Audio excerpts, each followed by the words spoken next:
This evening on the show, we're going to take a look at a story that's been playing out through the day today. The inauguration of the Ram Mandir is, as we speak, just 27 days away. Now, the trust organizing the event has over the last few days reached out with invites to different political factions.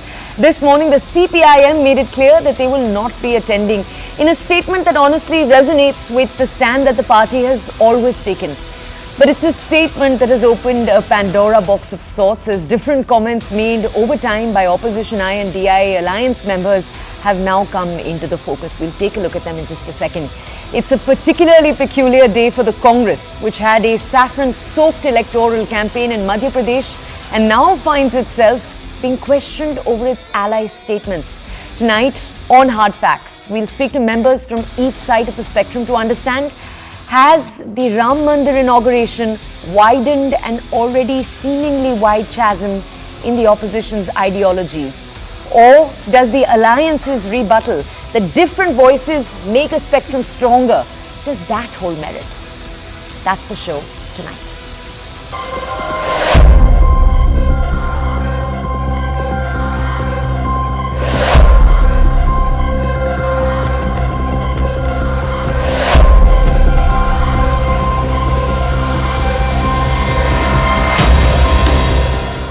ये function हो रहा है एक state sponsored event के रूप में।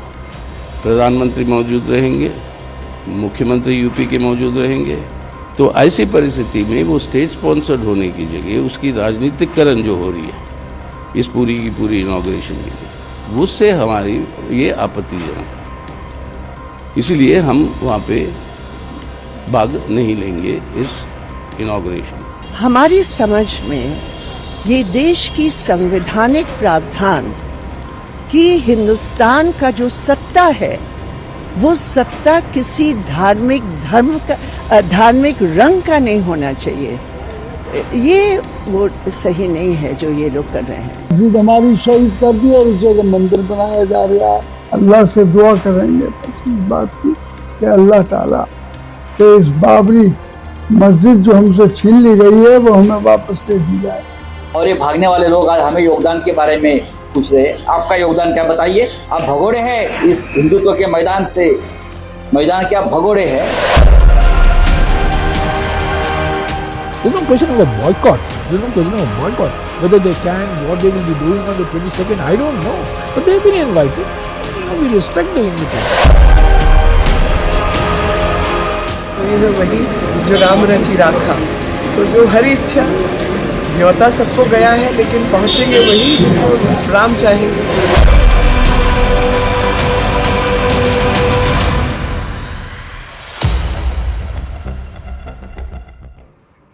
Okay, to take a deeper dive into this story, let's open our show by first taking a look at different statements that have come in from different factions. We're just focusing on the INDIA alliance. So right up top, first you have top Congress leaders that are invited for the Mandir ceremony. Now, the Congress says it will take a call. So as we speak, at this moment, we don't have a firm word from them. This afternoon, we had an interview with Jairam Ramesh, the press in charge. He repeated that they would take a call. No definitive no or yes. Let's look at one of the other alliance members, CPM, saying that the Mandir ceremony is for political gain in their statement. The Congress says the CPM is entitled to their own stand. Let's move on. You have another participant here, the Samajwadi Party.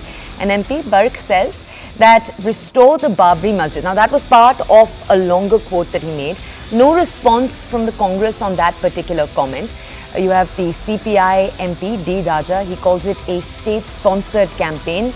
And you also have, and you can see that on the top of your screens right now. And contrasting with that, you have Kamal Nath, the leader who ran for Chief Minister in Madhya Pradesh right now, led the Congress's very saffron campaign, as we talked about a little while earlier. He said that Rajiv Gandhi started the Mandir drive in 1985. Okay, moving on. Let's take you down south. Udyanidhi Stalin claiming that Sanatana is a dengue and a malaria. Remember, this is the comment that kicked off a controversy a few months ago. The Congress saying we don't agree with the DMK. Why do we bring that up for you? Because there is some history here. Different comments. Alliance partners not seeing eye to eye on those comments. Let's now take you to the debate topic. Let's get to our big debate question. Is the political fight around the Ram Mandir widening the chasm in the opposition or not? Hello, Moto. Okay, let's take a look at our guests for today. We have Tuhin Sinha, he's a spokesperson of the BJP. We have Lokesh Jindal, a political analyst. We have Dr. Balchandra Kangu, a National Secretariat member of the Communist Party of India. And we have Shekhar Iyer, a senior journalist. Good evening, gentlemen. I'd like to thank all of you for joining us here on the show tonight. Okay, I'm going to actually take our first question to Dr. Balchandra Kangu. Before we go ahead, gentlemen, I'd like to tell you, we're going to come over to each of you. We're going to try to get quick summaries of your viewpoints. Then we'll take a deeper dive because I want to make sure everyone has a chance to speak. Let's go over first to Dr. Balchandra Kangu for his perspective on all of the developments today. Doctor, I just want to understand from you. The CPIM statement is not surprising at all, of course, for the average media viewer. We know that this is what the CPIM believes, and they've made several statements hinting at this in the past too. But Doctor, I do want to ask you, the INDIA alliance knew that a complex issue like this, where different parties had different views, this could be played out for controversy. I do want to understand from you, sir, when the INDIA met just a few days ago, did this topic come up? Did the alliance discuss how to approach it? I could not hear you properly, but I would like to reply from what I heard. Okay. See, you are more focusing on the differences of India alliance, but the parties are different. And all the parties have their own ideologies. So that differences are bound to be there. But on one point they are together. And what is that? The economy under Modi government is not doing well. And at the same time, the constitutional values like secularism, democracy, human freedom, everything are being compromised. And hence, it is necessary in the interest of the Indian people that this government should go. So therefore, India alliance may have differences, but they have some commonalities also. Therefore, one has to see. As far as the left is concerned, the issue of Ram Mandir and Babri Masjid has always been an issue of politics mixing with religion. Left is always against that. Left is for a secularism where the state does not have any religion. And state should not have any religion. That is what our contention was. And therefore, we had always opposed the movement started for politicalization of this Ram Mandir Babri Masjid issue. Let me tell you one thing, that National Integration Council was assured by no one else but Lal Krishna Advani that Babri Masjid structure will not be harmed. But on 6 December 1992, we have seen what happened. The structure was demolished and in the daylight, and not a single person has been punished so far. So that is an affront to the secular credentials of the country. And therefore, I believe that this movement is a very important movement for us. This Ram Mandir Babri Masjid issue has been an issue to make India a non-secular country and to make it as a cultural nationalism which was not there during the Indian national movement, which we had always opposed. It was the Muslim League which wanted to bring the cultural nationalism, and therefore they had Pakistan. But it was opposed by all the Indians basically who were leading the national movement that time. And therefore we believe strongly that this approach of the BJP government and RSS Vishwa Hindu Parishad to communalize the whole issue and to create a problem for Indian polity and Indian politics is a dangerous strain, and in future that has a lot of problems for us. Okay. All right. Doctor, just stay with us. I'm going to go over to each of our panelists to get their first initial views. Then I'll come back to you with more questions. Let's go over to the spokesperson from the BJP who's with us. Mr. Sinha is with us tonight. Tuhin, I just want to ask you, part of what Sir said resonated right now with an earlier statement we heard from Jairam Ramesh in the afternoon. Jairam Ramesh essentially said, look, there is strength in diversity. We are not saying we agree on different things. We only agree on our political imperative. We differ in many ways.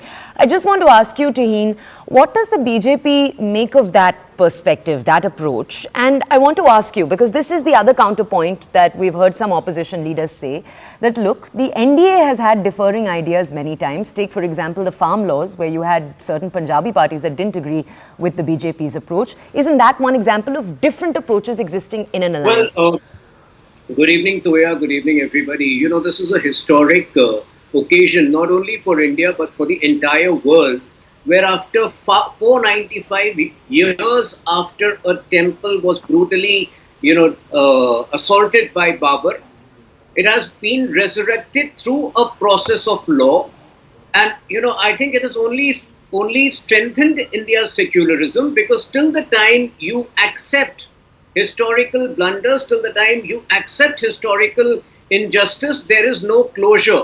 Why do we run away from historical, facts? Why do we run away? Why do we brush under the carpet that 40,000 temples in this country had been destroyed by, acts of savagery by certain Mughal rulers?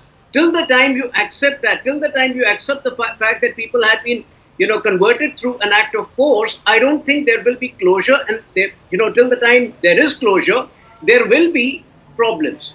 That's point number one. Point number two, I want to remind the Congress party that it was Rajiv Gandhi who had allowed Shilanyas way back in November 1989. In fact, he started his 1989 election campaign on 3rd of November 1989 from Ayodhya. It is only 1998 onwards that, Ram Bhakts became Rom Bhakts, and unfortunately, they could never take a stand on Ayodhya. On the contrary, through their lawyer, Kapil Sibal, who was then a part of the Congress party, they tried their best to stall a judgment in the case for the longest period of time possible. Okay. So, today, I think the Congress party is filled with remorse. Today, they are filled with guilt, because they have, they know that they have committed a historical blunder by not accepting the fact that the temple was destroyed.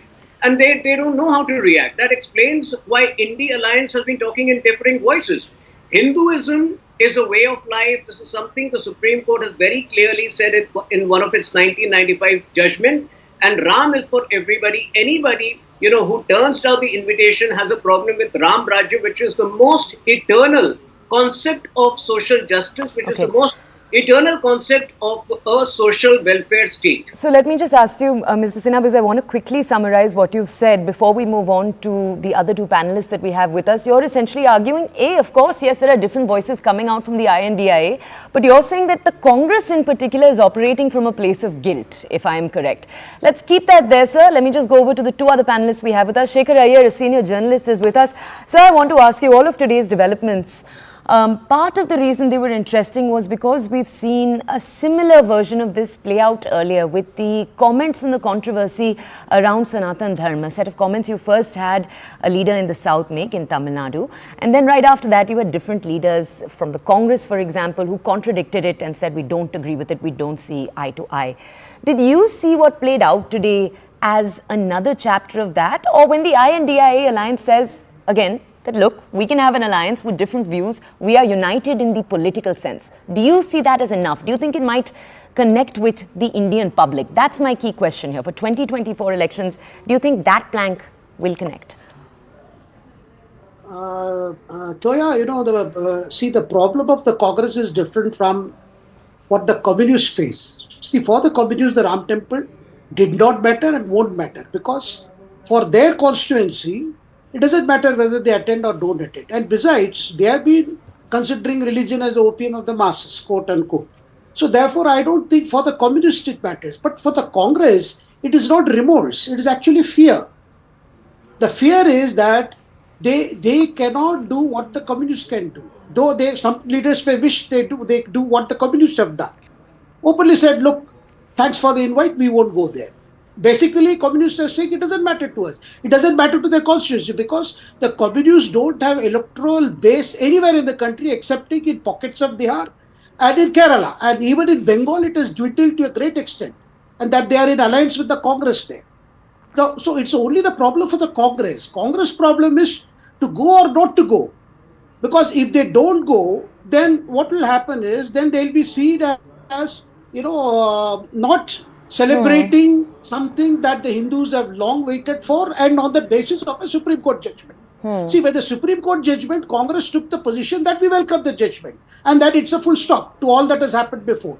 But subsequently, the problem is, like for instance, Sonia Gandhi. The Sonia Gandhi has been, if you notice, she has never been to any temple since she used to go to temples with her husband, former Prime Minister Rajiv Gandhi. Since then, she has never made any Chunavi trips. She has never been to temples. Well, Rahul Gandhi and Priyanka have done. So Sonia herself is not keen. She has been several times to Varanasi, but she has never made it to Vishwanath Mandir.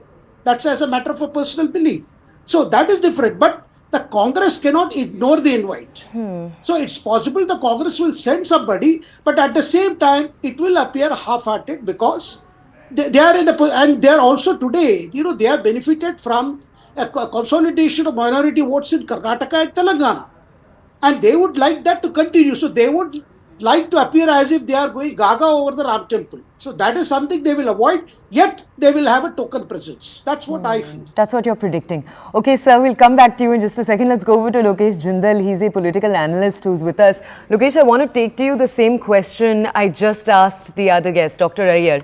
I want to ask you, and I want us to focus right now not just on the Congress, but on the entire alliance.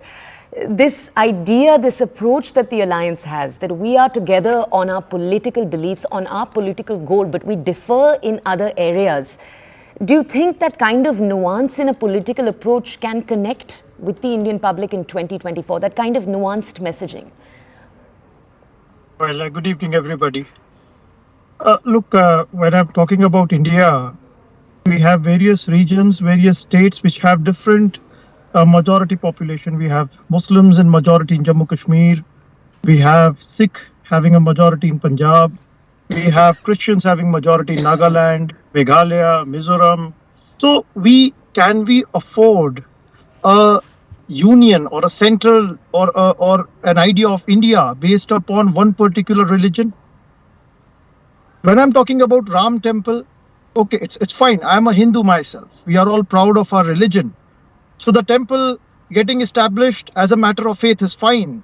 But when state gets associated with this identity, when the idea of India tends to have a saffronized color, a Hindu religion, now tell me, on what basis do you extend your sovereignty over those regions which are not having majority Hindu population? Over here, India tends to take an authoritarian position, which is dangerous for the idea of India. The reason why we opted for a secular idea of India was the necessity. We have a multicultural society. We have a larger section of non-Hindu population. And if we are to extend our sovereignty, it's important that the idea must accommodate them. So in this Ram temple issue, if the manner in which the state is getting involved, the state is symbolizing it, the state is contesting the elections, and the entire government is identifying itself with the religion, sets a dangerous precedent. Okay. It's very important to understand that Congress has never been against Hindu religion.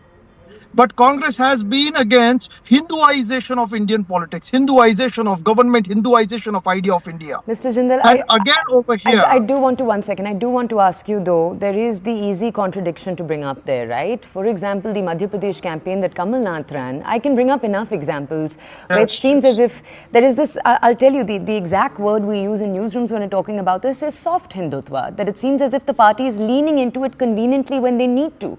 To that, what do you have to say? Well, if the religion is used as a force of social cohesion, bringing people together, that's fine. But the nature of Hindu religion that BJP portrays, it is against Islam. So the narrative that is put forth by the BJP happens to be against one particular religion. It tends to put one religion in a scapegoat manner, as though everything that bad happened because of this religion, and a religion becomes a scapegoat to show your assertion. That is dangerous. When a particular religious institution is used to bring about people together, to bring about a cohesive unitary mechanism, it's fine. It's not a problem at all. Okay, Mr. Jindal, one second. I do want to come to you for a quick sound bite on one question, and then I do want to go back to our other reporters, our other journalists who are also with us, and the political colleagues we have. Shekhar Iyer had just made this point, and I just want to take it to you. He painted a very interesting picture when it comes to the possible position the Congress is going to be in just a few days from now. To go or not to go, almost the eternal question for the Congress. What do you think is going to happen? Because we can see both sides. We know what could happen if they do go. We know what could happen if they don't go. How do you see the Congress playing this? Well, the Congress will have to do a balancing act. Over here, the Congress has to be very cautious that it stands forth for the idea of India that it has preserved since independence.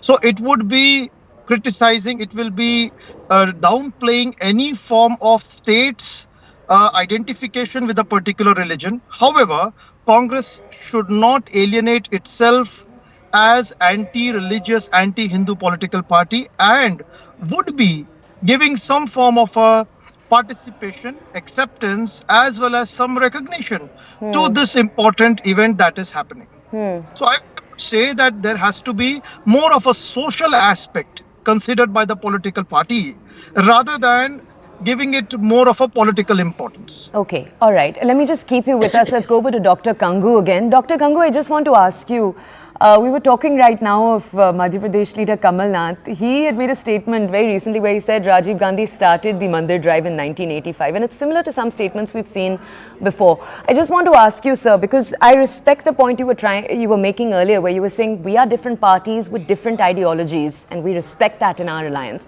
But I do want to ask you, sir, when the Congress makes statements like that, when other parties, the Aam Aadmi Party, for instance, has been very warm towards the Ram Mandir, behind the scenes, is there any sense of we need to seemingly seem as if we are on the same page? Because we've seen how some of these controversies have played out and the spot they've seemingly put some of the opposition parties in. See, I will make myself very clear. I always said that all parties in the India alliance have their different ideologies, different philosophies and different approaches.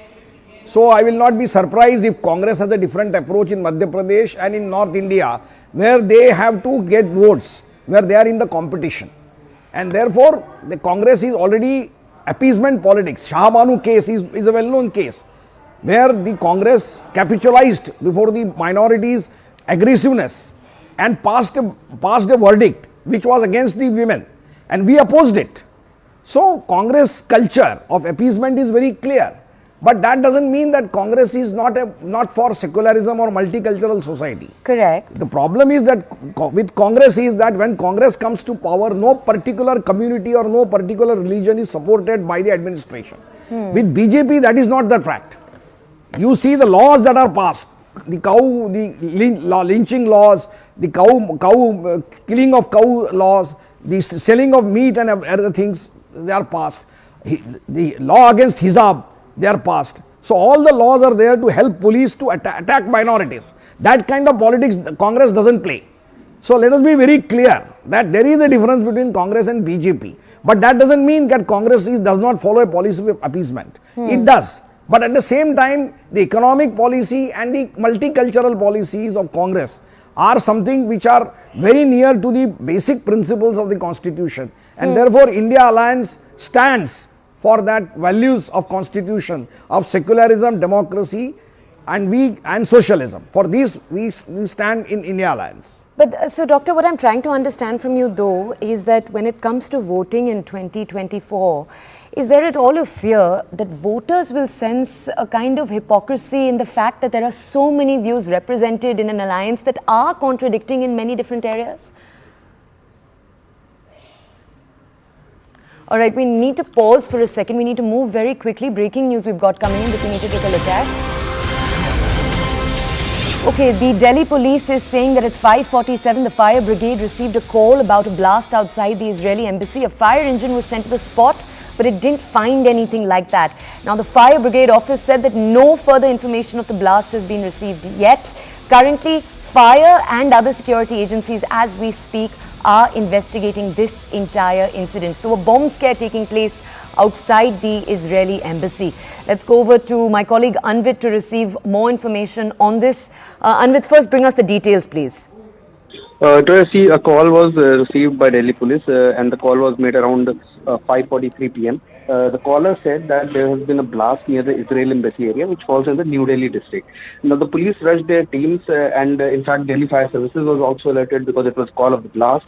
And the teams that were rushed to the spot did not find anything suspicious. In fact, we spoke to the Director of Fire Services. He also said that nothing suspicious have been found on ground. In fact, senior officials of the Delhi police have also confirmed that so far, nothing suspicious have been found. Their teams are still on the ground and the entire area around the embassy is being searched. Also, police are making efforts to track down the caller who had alerted the police about the call, the blast, and it could be possible that if it is confirmed in another half an hour or 1 hour when the searches are over, that the police might also come out to say that it was a call that was made mischievously. But so far, police is maintaining that nothing suspicious have been found, but searches are on. At the same time, Delhi Fire Services has confirmed that nothing suspicious have been found in which they could be involved. Okay, so Anvit, let me just confirm, you're telling our audiences that it is possible that this may be a hoax call, but it's too early to confirm that for our audiences. The inspections as we speak are on. Anvit, tell us, because we have footage, live visuals coming in of these searches, but just tell us which teams are involved right now, and was the Israeli embassy, because it is 7:22 right now, this happened at 5:47 p.m., but it is one day after Christmas. Were there people inside the Israeli embassy? How crowded were the roads around it?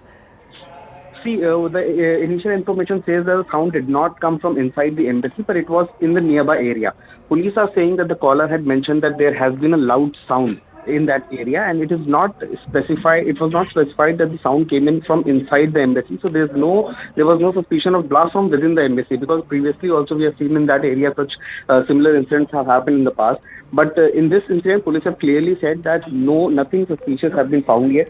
It was a loud sound that was reported by one of the callers. Police are trying to get in touch with the caller and to exactly know what was the location of the sound that was reported to the police. But so far on ground, there has been no blast, is what the police is maintaining, is also what the Delhi Fire Services is also maintaining. Okay, and Anvit, I just want to ask you one last question. You were talking about the fact that this was a call that was received by the fire department. When it comes to embassies in the area, are these the kind of calls they have received before? I just want to understand how worried those who are inspecting this are at this moment. Yeah, see, there's a SOP, standard procedures that have been laid down, and whenever such a call is made, police is informed and the fire services are also informed, because in case it was a blast, then fire services will also take over the operations and they would douse the fire and take over the area. So, as per the protocol, Delhi Fire Services was also informed, and the police teams were also alerted. And police teams are still there. In fact, the Delhi Fire teams had also been rushed. The fire tenders had been rushed in case of emergency, but they have returned and they have not found anything suspicious. But important to mention that police teams are still there. They are still searching the area to find out if there are any traces that could be found. And also, police are making efforts to get in touch with the caller who had reported about the loud sound, because they would want to know what exactly was the location of that area where the loud sound was heard from, because see, it's the New Year's around the corner, and it was yesterday it was Christmas. So police also want to know that this is a festive time, security is increased and security is beefed up during this time. 26th January is also coming over. So keeping all that in mind, police is keeping the security tight, and therefore no stone is being unturned. All the precautions are being taken, and that is one reason why police teams are still on the ground. They're still searching for any possible traces of anything suspicious that could be found on ground. Okay, can I just ask you to stay with us, please, Anvit? Our colleague Anshul is also with us. Anshul, the basic details have been shared with us right now. What more context can you bring us? Before you do, Anshul, let me just tell our audiences, Chanakyapuri area is where the embassy is located. It's a diplomatic neighborhood in the center or close to the center of the national capital. Anshul, do go ahead. What more context can you bring us? So yes, what we have been told at this point in time, that this initial call was made at approximately 5:30 p.m. when a few people actually heard the sound of a blast in a empty plot that is right behind the highly secured Israel embassy. What we have been told at this point in time, that since the sound was heard and the first PCR call was made, police teams have been on the spot. At this point in time, several teams of the Delhi police are actually looking to trace from where the sound had come, and are also trying to find the objects from which this sound might have come. But yes, thankfully, at this point in time, nothing has been found by the Delhi police. Now the investigation is, and if at all there was a Okay, we've actually lost that connection with my colleague. Obviously, this is a particularly important story, so we will return to it again and again as we get more details. Let's go back, though, to the panel discussion we were having right now. We're sorry to have taken you away from it. We wanted to bring you this slice of news. Let's go back, though. We were having a conversation, a debate. We're trying to understand the fight, the political fight that's been playing out over the last few months around the Ram Mandir inauguration, one that received a new breath of life almost today, where we saw a new spate of differing opinions and approaches in the INDIA alliance. Now, we're going to go back to the panelists we have with us right now. I want to go back to Tuhin Sinha from the BJP. Mr. Sinha, before we left and before we headed into this slice of information we wanted to bring our audiences, we heard from an analyst and we also heard from Dr. Kangu, who's with us right now from the CPIM. I just want to ask you, Tuhin, the INDIA alliance asserting again and again that they are aware of the fact that they have these differences, but that they don't think this is going to hinder their chances. The analyst who was with us a few minutes ago, Lokesh Jindal, pointing out that, look, the fact that we've performed so well in the South actually shows that our approach is resonating with the public. It may just not be the northern public in the northern plains. What does the BJP have to say to that, Tuhin? Well, the Congress representative very clearly said that the party needs to do a balancing act. Now, the balancing act had become so contrived that it was actually brazen hypocrisy. You know, what was the balancing act? It used to be like Rajiv Gandhi would oppose the Shah Bano case, the Supreme Court verdict in the Shah Bano case, and then suddenly, to make up for that, he would, allow Shilanyas while not believing in either. So, monkey balancing cannot be your ideology, which unfortunately is what the ideology of Congress party today is. Now, they can't be giving us sermons on secularism. India is intrinsically secular. It has been the most assimilative society, whether it is Parsis, whether it is Christians, all of them have been absorbed in the Indian society seamlessly. But yes, there was a period of 300 to 400 years when our people had to go through a lot of brutality. I think, this is the time to put that to a closure. And I think that makes the occasion of Ram Mandir extremely important. I think, people who are trying to once again put up a balancing act should be more cautious this time, because the people are more evolved now. Voters are more evolved. They know that fake secularism will not be tolerated in the country anymore. In 1951, Nehru had stopped the then president, Dr. Rajendra Prasad, from going for the inauguration of the rebuilt Somnath temple. Such a thing would not be appreciated anymore. So the Congress needs to take a firm stand. The old cliched balancing act doesn't work anymore, unless, the party is prepared to be further decimated. Okay, let's go back. We've heard from all our panelists right now, but I want to go back to Lokesh Jindal, since Tuhin, your point was directed at him. Lokesh, just to quickly summarize, the key point Tuhin Sinha was making right now was, yes, you can do balancing acts as much as you like, but your audiences, the people who are watching and voting, they'll understand when it's a real balancing act and when it's not. He's essentially saying that what we've seen from the Congress so far, where, for example, in one election-bound state like Madhya Pradesh, you're seeing multiple overtures made towards the Hindu communities. Those things don't ultimately work because your public will be able to sense that. Can you tell us, Lokesh, what do you have to say about that? And Lokesh, I do want to ask you one more question here. When we were speaking earlier to the representative from the CPIM, we asked him this. When the INDA had their meeting, was there any kind of decision on a common approach? Today, we've seen different answers coming from different political parties. Is that the plan going forward? Is that how the INDI will be approaching this? I just want to understand, anytime issues like this come along, will we see differing opinions? And is that just going to be what we see? It's very important for us to understand that the culture of the Congress has been that of consensus building.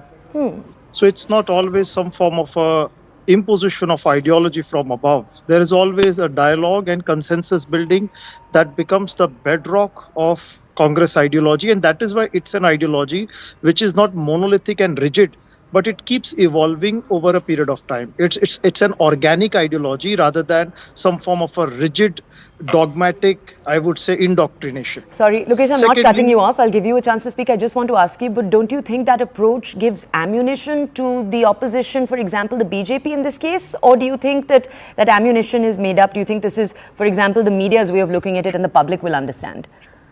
Well, Toya, we have a public today which is educated, which is quite enlightened, and which does not get carried away by the narrative put forth by ruling dispensation.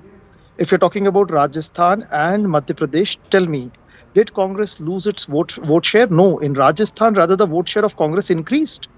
And Madhya Pradesh, it retained its voter share.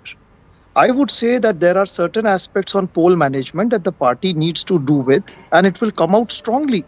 The manner in which BJP has been celebrating its electoral victory, it is good for them, but it must take into account that still we have 40% of the overall voters voting for the Congress in Madhya Pradesh, Rajasthan. Even in Chhattisgarh, the core voters, they remained intact. So, Congress is a political ideology, and every Indian over a period of time understands economic issues well, understands the significance of economic issues, and once the party reaches out to them, the people will vote for a change. And Toya, I'm a firm believer that the ideology of the Congress is its strength. And it is on this ideological framework that we will have all political parties from various regions coming together, entering into a dialogue, discussion, consensus, and arriving at a common agreed goal, which lacks in BJP. Now look at the track record of BJP. Every alliance partner it came up with has distanced itself from BJP. It doesn't have Shiromani Akali Dal anymore. Even the Shiv Sena distanced itself. We do not have JDU siding with the BJP. So BJP has had a track record of not being friendly to its friends.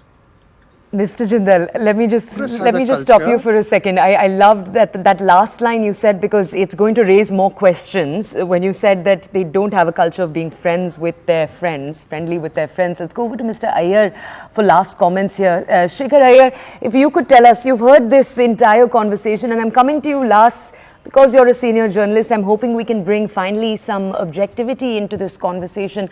Mr. Iyer, this approach that the INDIA alliance members are adopting, where they're saying we have a mature democracy, people will understand that we have different approaches. Do you think that will resonate, or do you think the optics of this, the fact that we're so frequently seeing diagonally contradicting opinions, that could play out and perhaps beat the INDIA in their own game? Toya, as a matter of fact, on December 19, when the alliance met, they did discuss the impact of the Ram Temple. Both Mr. Yechury as well as Mr. Stalin both wanted that there should be some kind of a counter campaign to see that the BJP does not benefit from this. But the problem is, see, it is a Congress problem. The alliance parties don't face the kind of problem that Congress will face on account of the Ram Temple. So the kind of just now we heard Mr. Jindal coming up with an ideological position of the Congress. But the average Congress worker, he cannot understand this. All he knows is that this is a moment the Congress should not be seen as being against it or little indifferent to it. Rather, the average Congress worker, average Congress leader in Uttar Pradesh particularly, would want the Congress leadership to welcome this movement and see that the BJP doesn't get the full, advantage. If the Congress were to, play down, or Congress were to make a token presence, obviously you will see that, because you see the most surprising that has happened is that these leaders got an invite. They were hoping there would not be invite, and the opposition would have said, look, Prime Minister Modi and BJP has hogged the show. But that has not happened. The invite has created a problem. Okay. All right, sir. Thank you. I'd like to thank all of our panelists for bringing us this context on the question we were asking, whether or not the Ram Mandir and the politics around it has widened the chasm in the INDIA alliance.